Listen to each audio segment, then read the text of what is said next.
Assalamualaikum warahmatullahi wabarakatuh. Salam sejahtera dan salam sehat untuk kita semua. Perkenalkan, saya M. Tasnim, SEMM, salah seorang dosen pada program studi S1 Bisnis Digital, Fakultas Teknologi Informasi dan Industri Kreatif Universitas Meta Media.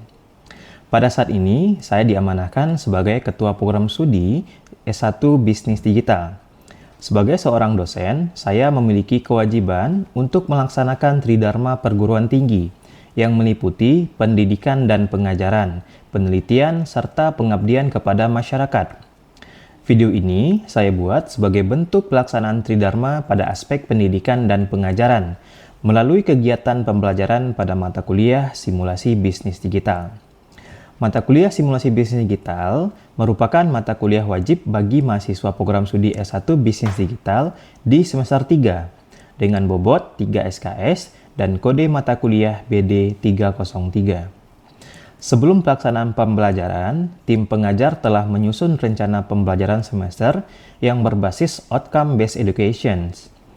RPS ini bertujuan mendukung tercapainya capaian pembelajaran lulusan program studi yang ditetapkan untuk mata kuliah ini. Mata kuliah ini merupakan mata kuliah Project Based Learning, di mana di akhir perkuliahan, mata kuliah ini diharapkan mahasiswa mengeluarkan sebuah output bisnis dengan inovasi baru dan melihat sejauh mana efektivitas dari bisnis yang akan dikerjakan. Dalam pelaksanaan pembelajaran, saya menggunakan pendekatan DAA, Delivery, Interaction, dan Assessment. Delivery adalah proses awal penyampaian materi yang dilakukan dengan cara yang menarik agar mahasiswa merasa tertarik dan termotivasi mengikuti perkuliahan secara berkelanjutan. Interactions berperan penting dalam pencapaian hasil belajar. Interaksi dalam kelas dilakukan melalui pendekatan student-centered learning, di mana mahasiswa menjadi pusat dari kegiatan belajar. Hal ini mendorong terciptanya kelas yang kolaboratif dan partisipatif. Asesmen digunakan untuk menilai kemampuan mahasiswa secara objektif. Penilaian dilakukan melalui 5 indikator, yaitu tugas 5%, kuis 10%, UTS 15%, UAS 20%, dan project method 50%. Proses pembelajaran dapat dilaksanakan secara sinkronus maupun asinkronus untuk mengatasi berbagai kendala yang mungkin dialami mahasiswa. Saya membuka ruang diskusi melalui WhatsApp atau saat bertemu langsung di lingkungan kampus. Deskripsi mata kuliah project ini, di mana mata kuliah ini membahas ruang lingkup, metode ilmiah, dan pelaksanaan eksperimen, serta aspek-aspek penting lainnya, seperti membuat ide produk dan ide bisnis BMC dalam bisnis berbasis digitalisasi. 2. Tinjauan BMC untuk persiapan dan perencanaan bisnis. 3. Membuat konten marketing menggunakan Canva dan CapCut. 4. Memperhatikan etika dalam konten terutama pelanggaran hak cipta.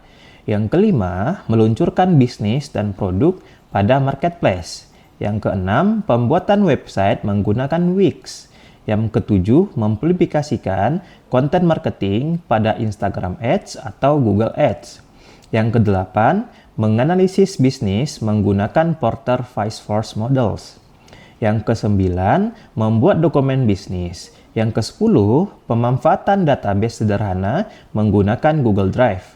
Yang kesebelas, meninjau hasil digital marketing setelah berjalan selama minimal 1 bulan. Yang 12, meninjau website dan marketplace serta keamanan website. Yang ke-13, menyiapkan presentasi portofolio, sistem informasi bisnis dan laporan akhir. Yang terakhir, pitching atau showcase produk bisnis dan sistem informasi pendukung bisnis. Tujuan utama dari mata kuliah ini adalah agar mahasiswa memiliki kemampuan membuat inovasi bisnis digital, sehingga menjadi lulusan yang siap kerja. Capaian pembelajaran lulusan yang dibebankan, yang pertama CPL 05 menguasai konsep teoritis bidang pengetahuan ilmu bisnis digital, serta dalam mendesain dan mensimulasikan aplikasi teknologi multi-platform yang relevan dengan kebutuhan industri dan masyarakat. Yang kedua, CPL 08, kemampuan menumbuhkan bisnis mula atau startup untuk menyediakan lapangan kerja, baik dalam teknik belajar dan inovasi maupun pengembangan strategis. Baik, untuk tahapan berikutnya, mari kita simak video pembelajaran mata kuliah simulasi bisnis digital. Bismillahirrahmanirrahim. Assalamualaikum warahmatullahi wabarakatuh. Waalaikumsalam warahmatullahi wabarakatuh. Selamat siang semuanya, apa kabar? Siang. Ya, udah enak liburan kemarin? Alhamdulillah. Ya, ini adalah pertemuan pertama kita ya di mata kuliah simulasi bisnis digital. Nah, ini adalah mata kuliah yang agak berbeda dengan mata kuliah yang lain. Kenapa? Karena mata kuliah ini adalah mata kuliah berbasis project. Nah, jadi nanti di akhir perkuliahan kita ada output yang berupa produk yang sudah jadi, yang akan kita rencanakan dari minggu pertama sampai dengan minggu ke-16 nantinya. Ya, sebelum kita mulai perkuliahan, lebih baik kita mulai dengan membaca doa terlebih dahulu. Membaca doa, silakan dimulai.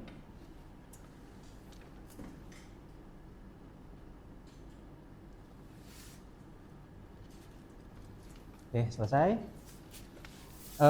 Di mata kuliah ini, seperti biasa kita absennya silakan ambil di Sevima. Ya, buka handphonenya, scan.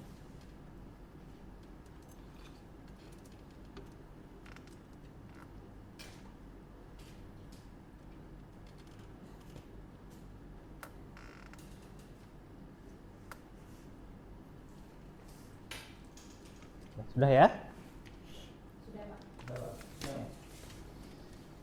Jadi di mata kuliah ini capaian pembelajaran lulusannya ada dua. Yang pertama, mahasiswa diharapkan mampu untuk menguasai konsep teoritis tentang pengetahuan ilmu bisnis digital, serta dalam mendesain dan mensimulasikan aplikasi teknologi multiplatform yang relevan dengan kebutuhan industri dan masyarakat. Yang kedua adalah mahasiswa diharapkan mampu menumbuhkan bisnis mula atau startup untuk menyediakan lapangan kerja baik dalam teknik belajar maupun pengembangan strategis. Oke, jadi ini adalah dua capaian yang akan kita harapkan dari setelah mempelajari mata kuliah simulasi bisnis digital ini. Yang nanti di setiap minggunya kita akan ada namanya sesi diskusi. Jadi perkuliahannya lebih banyak diskusi daripada mempelajari teori.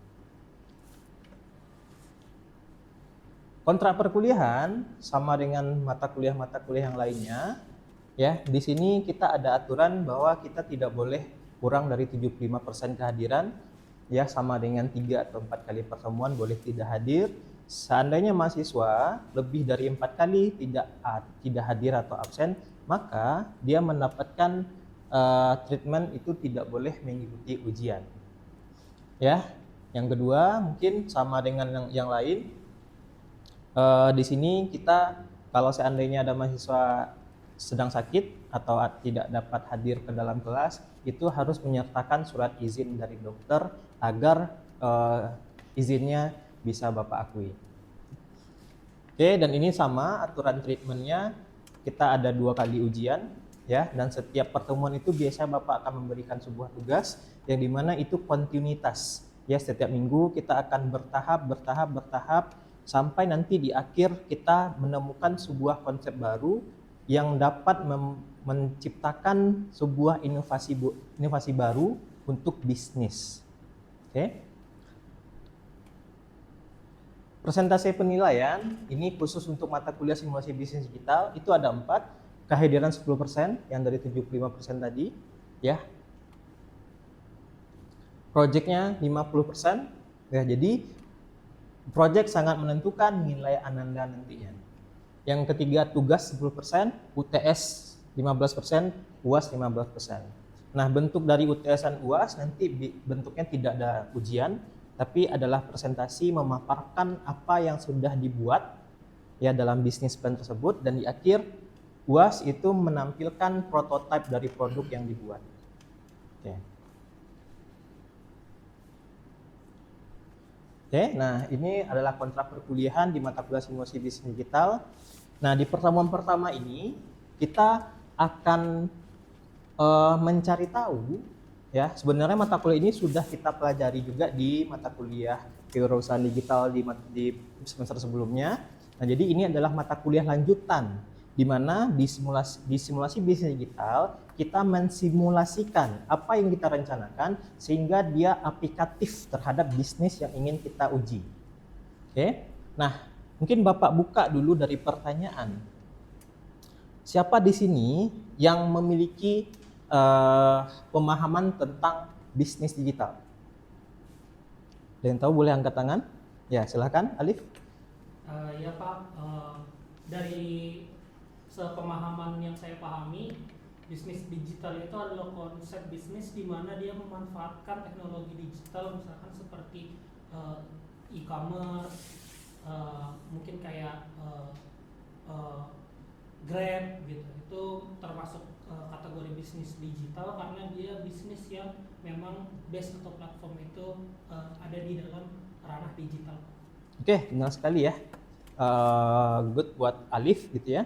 Nah, seperti yang disampaikan oleh Alif tadi, teman kita, bisnis digital itu adalah bisnis yang memanfaatkan teknologi digitalisasi sehingga bisnis tidak lagi bercerita tentang konvensional bisnis. Jadi di sini mungkin lebih fleksibel. Ya, banyak hal yang dihilangkan oleh bisnis digital, tapi juga ada juga hal yang ditutup oleh bisnis digital. Ya, salah satu contohnya dengan bisnis digital itu sudah menghilangkan yang namanya geografis. Ya, kalau dulu orang untuk membuka sebuah bisnis harus punya ladang dulu, harus punya toko dulu. Nah, dengan bisnis digital itu hilang. Ya, kita tidak perlu lagi buka toko, kita bisa berjualan di e-commerce. Dan Bapak rasa anak-anak Bapak semuanya sudah pernah berbelanja menggunakan Shopee, Tokopedia, dan seterusnya. Itu bagian dari e-commerce di bisnis digital tadi. Di dalam sebuah buku dikatakan bahwa bisnis itu berasal dari empati. Masalah adalah empati. Empati itu ada yang tahu nggak apa? Oke, angkat tangan. Siapa yang tahu empati? Oke, kelas? Keinginan untuk membantu orang tuh, kayak paham kondisi orang terus perusahaan untuk membantu orang. Benar ya. Good buat ikhlas. Jadi mungkin Bapak luruskan, empati itu adalah merasakan perasaan orang lain. Ya, kalau orang sedih, kita ikutan sedih. Kalau orang senang, kita ikutan senang. Jangan kebalik ya. Kalau orang sedih, kita senang. Kalau orang senang, kita sedih. Gitu ya. Nah, itu adalah empati.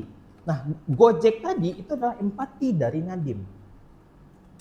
Ya, dia melihat ada loh orang yang susah mendapatkan transportasi umum. Ya, empati. Nah, dengan kita memahami penggunaan empati dengan baik, maka kita dapat memunculkan yang namanya solusi dari masalah. Nah, yang kedua adalah divide. Setelah kita mendapatkan ide, kita mendefinisikan dan merumuskan sebenarnya masalah yang real itu apa. Oke. Yang ketiga adalah ideate. Ciptakan ide baru dari solusi potensial.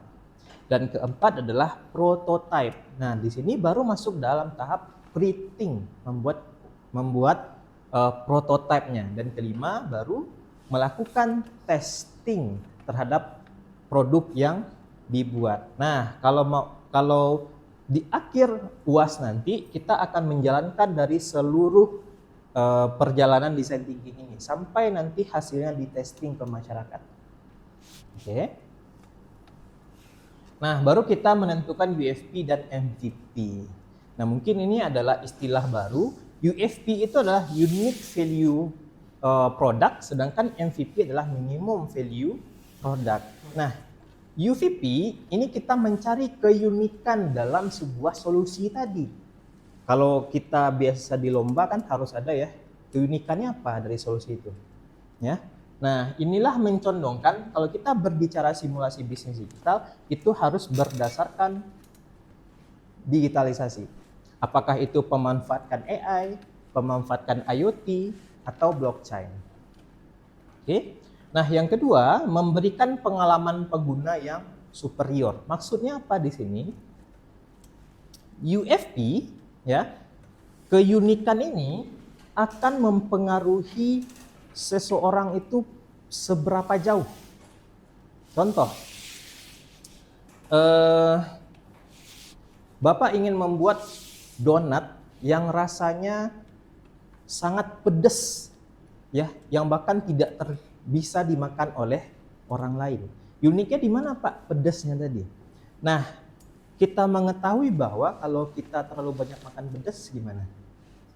Sakit perut kan? Nah, itulah alasannya kenapa dengan pengalaman pengguna yang superior tadi ada batasan dalam keunikan. Contoh, mie gacoan. Ya, dia mengeluarkan variasi produk baru yaitu level 16. Ya kan? Yang isinya cabai semua. Pertanyaan Bapak, bisa nggak mie gacoan bikin level 100 gitu? Mie-nya cuma segini, cabainya segini gitu. Iya, bisa. Bisa kan? Tapi kan nggak realita. Ya kan? Tidak sesuai dengan keadaan yang sebenarnya. Nah, itulah batasan tadi. Oke? Nah, penggunaan dari UFP contohnya adalah Google Drive. Unggul karena kemudahan penyimpanan dan berbagi cloud. Nah, keuntungan dari lain dari Google Drive adalah bisa digunakan dimanapun dan kapanpun, tidak terbatas pada hardware. Nah, yang kedua adalah bangun MVP, minimum viable produknya. Nah, MVP ini adalah versi paling sederhana yang siap diuji dalam pasar. Bapak jelaskan dulu, bacakan dulu. Contoh, bentuk MVP bisa berupa website sederhana, chatbot atau demo aplikasi, atau simulasi fitur utama. Learn fast, learn faster. Artinya kita memunculkan ide lebih cepat agar kita bisa belajar lebih cepat. Ya, kalau kita ambil contoh yang langsung konkret adalah Gojek. Ya, Gojek pada awalnya diterbitkan menunya yang ada hanyalah Gojek dan Gokar. Belum ada GoFood waktu itu. Ya kan? Nah, bertahap muncul namanya GoSend, ya, muncul namanya GoFood, ya, sekarang ada GoBox dan seterusnya. Di Jakarta juga ada namanya GoMessage. Ya, terus ada juga banyak hal, ya, menu-menu baru yang dimunculkan oleh Gojek.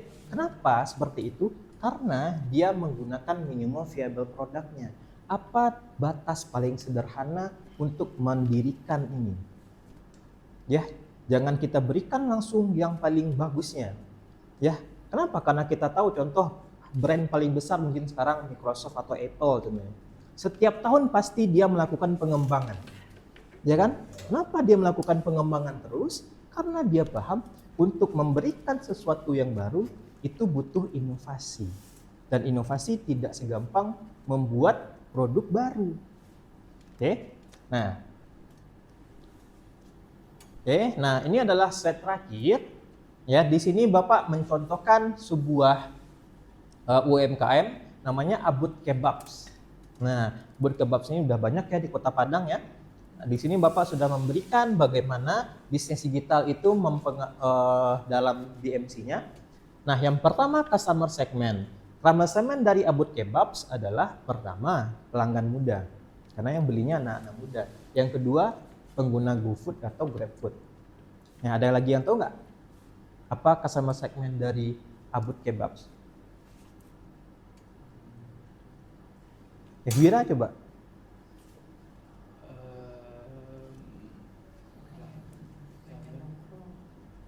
Tempat duduk lah Pak, nongkrong gitu Pak. Customernya siapa? Customernya Orang tua bisakah? bisa jadi Pak. Nah, iya, karena memang yang makan kebab kan bukan hanya anak muda kan? Nah, tetapi ada yang berbeda sebenarnya. Tadi ada kata kunci ya, ki. Kita boleh sebenarnya memasukkan seluruh dari segmen yang ada di Abut Kebab. Tapi lebih baik menfokuskan pada hal-hal tertentu. Contoh, kita ambil dua di sini, hanya pelanggan muda dan pengguna GoFood saja. Ya, agar tujuannya kita fokus. Nanti pada saat kita melakukan inovasi, kita nggak susah membuatnya. Ya. Nah, yang kedua ada namanya value proposition. Nah, ini mungkin bisa kalian tambahkan. Di sini kalau menurut Bapak itu pemesanan online yang cepat. Dia orang nggak boleh nunggu lama istilahnya. Yang kedua adalah varian menu kekinian. Nah ini menarik nih. Sebenarnya varian menu kekinian ini si Abut Kebab sini tidak ada inovasi dari tahun pembuatannya. Ya, tidak ada inovasi. Nah, kenapa ini terjadi? Mungkin ada yang tahu nggak? Ya, silakan Alif. Mungkin dari owner bisnisnya sudah terlalu merasa nyaman dengan menu yang sudah ada, Pak. Jadi dia tidak berani untuk mengambil inovasi Risiko inovasi. Oke, boleh. Itu bisa jadi ya. Bisa jadi karena mungkin dia merasa ini udah rame juga kok yang beli. Ya kan? Pengaruh juga karena memang dalam seorang pebisnis itu ada karakter ya kan. Nah, karakter ini mempengaruhi dia apakah mau inovasi atau tidak.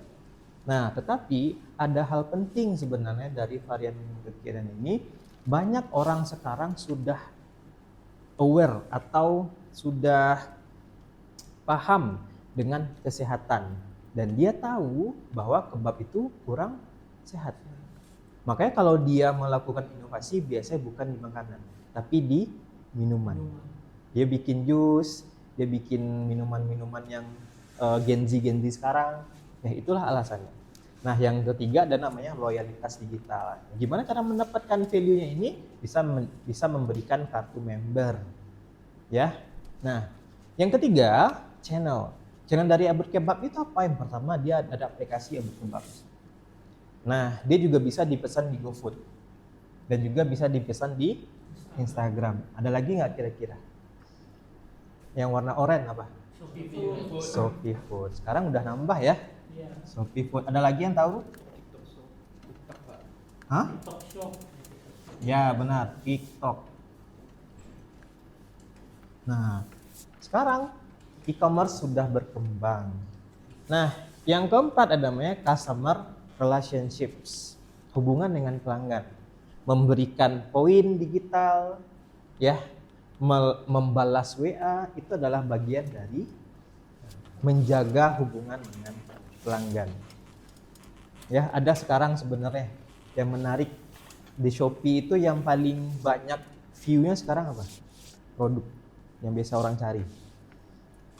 Dia paling depan tuh kalau kita buka Shopee pertama kali. Apa ditampilkannya? Live. Iya.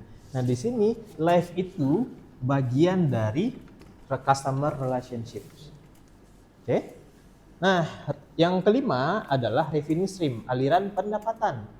Ya, penjualan langsung produk, paket langganan bulanan atau penjualan terpisah itu bagian dari revenue stream.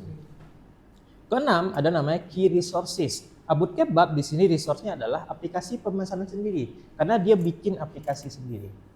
Yang kedua, dia punya dapur produksi. Ya, yang ketiga, dia sudah memiliki brand. Nah, ini menarik. Kenapa Bapak di sini menulis brand? Karena Abut Kebab itu dia sudah mempunyai nama. Sudah branding. Istilah gampangnya dia mau nanti jual sandwich ya diganti dagingnya menjadi telur, orang kenal juga Abut Kebab, nggak akan diganti sama orang jadi Abut Sandwich. Nah, nah Bapak lanjut yang ke-7 key activity ya. Abut Kebab itu membuat makanan, pemasaran digitalnya dan update aplikasinya. Semua aktivitas terlihat di sini ya. Tapi ingat hanya yang kunci saja. Pembuatan makanannya, pemasarannya, dan update aplikasinya. Dan ke-8 itu partnership-nya kunci siapa saja. Ya, pertama mitra delivery-nya, apakah Gojek, Shopee apa namanya? Shopee Foods, terus ada yang Maxim, ya. Terus pemasaran digital, apakah dia menggunakan Selebgram untuk pemasarannya? Ya, apakah dia menggunakan GA dan seterusnya. Terus menggunakan platform e-wallet, ya, apakah dia sudah bisa bayar menggunakan QR code, apakah sudah bisa transfer dan lain-lain. Dan terakhir ada namanya influencer lokal, apakah dia selebgram tadi. Nah, kenapa Bapak menuliskan di sini lokal? Karena target pasar dia adalah pelanggan muda dan pengguna GoFood, GrabFood. Nah, makanya dia harus influencer lokal karena pasarnya dia di lokal. Oke. Dan terakhir kita dari elemen BMC adalah cost structure. Itu struktur biaya. Struktur biaya ini yang dari Abu Kebab adalah produksi makanan, jelas. Iklan digitalnya karena kita melakukan promosi, dan terakhir adalah biaya pengembangan aplikasi dari update ini. Nah, oke. Sini ada pertanyaan? Nah, kalau tidak ada, silakan diperhatikan tugasnya. Ini akan kita praktekkan dari minggu kedua minggu besok sampai dengan minggu terakhir, minggu ke-16. Ya, pertama silakan bikin kelompok kecil beranggotakan 3-5 orang. Yang kedua, rencanakan bisnis plan yang akan kita buat. Dan ketiga, setiap kelompok itu minimal mengirimkan 2 bisnis plan ke dalam WA group yang nantinya ide bisnis itu akan kita diskusikan bersama. Nanti Bapak akan memberikan saran dan masukan terhadap bisnis plan yang diajukan, dengan catatan sebelum bisnis plan-nya di Bapak ACC atau Bapak validasi, maka kita tidak bisa lanjut ke dalam membuat produk. Nah, kenapa Bapak tekankan seperti itu? Karena bisnis harus menekankan inovasi. Inovasi yang kita lihat. Oke, ada pertanyaan? Ya, silakan Ali. Nanti dikumpulinnya di mana, Pak? Nah, dikumpulkan nanti di Island ya. Akan Bapak siapkan tempatnya di Island kita, silakan diupload di sana. Bentuknya itu kalian untuk pertama adalah membuat proposalnya terlebih dahulu ya, setelah mengirimkan ide bisnis plannya ke Bapak. Nah, setelah itu kita akan berdiskusi terhadap ide itu setiap minggunya. Jadi tugasnya itu continue. Ada terus. Ada lagi? Ya. Ya kan nanti kan akan di-upload ya dengan Pak. Jadi di akhir pertemuan kita akan melakukan sesi presentasi terhadap bisnis kita atau gimana? Ya, itu nanti kita akan uji di UAS nantinya. Ya, Fajriyah dan semuanya. Di UAS kita akan mempresentasikan ide bisnis tersebut, dan di akhir tentu saja kita akan melakukan atau tugas itu akan diupload ke media sosial masing-masing sehingga orang dapat melihat karya kita. Mungkin cukup ya. Kalau gitu pertemuan hari ini Bapak cukupkan sampai di sini. Di Island sudah Bapak bikinkan, sudah Bapak kirimkan materi ini. Silakan di-download atau dibaca kembali boleh, dan tugasnya jangan lupa dikerjakan. Bapak akhiri perkuliahan hari ini. Mudah-mudahan apa yang Bapak berikan hari ini bermanfaat buat kalian nantinya. Bapak akhiri, wabillahi taufiq hidayah. Assalamualaikum warahmatullahi wabarakatuh.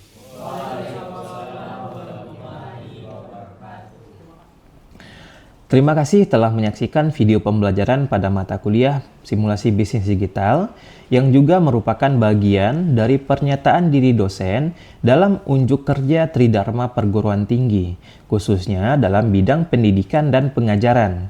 Saya menyadari bahwa proses pembelajaran yang disampaikan masih jauh dari kata sempurna. Oleh karena itu, saya sangat terbuka terhadap kritik dan saran yang membangun guna meningkatkan kualitas pembelajaran ke depannya. Wassalamualaikum warahmatullahi wabarakatuh. Salam sejahtera dan salam sehat untuk kita semua.